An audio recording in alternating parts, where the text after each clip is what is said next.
Mr. Skinny, I think, is a really important story. Now, this comes quite a bit after Mr. Greedy. This is book number 35.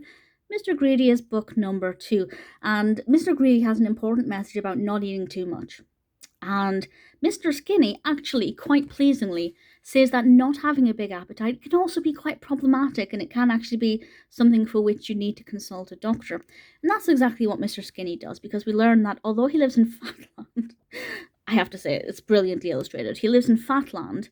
He goes to see Dr. Plump, the brilliantly named character, and he tries to build up his appetite, but he just can't do it. The dozen donuts just isn't appealing to Mr. Skinny. So in the end, he calls in reinforcements, and he sends Mr. Skinny to spend some time with Mr. Greedy, who I have to say is one of my favourite Mr. Men characters.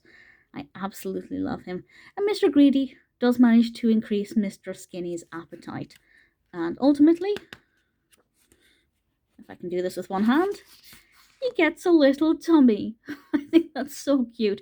Now, maybe it's not the best message that you should eat until you start showing a little tummy, because, weight should be spread evenly. And the doctor's called Plump, maybe not the most sensitive name. So I think this wouldn't be released today, I don't think. Absolutely not, wouldn't have been released today.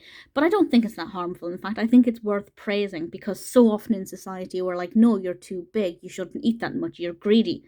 But it's important to point out the fact that actually, if you're really thin, if you're Mr. Skinny, it may be a problem, and maybe not having a big appetite could have some ramifications.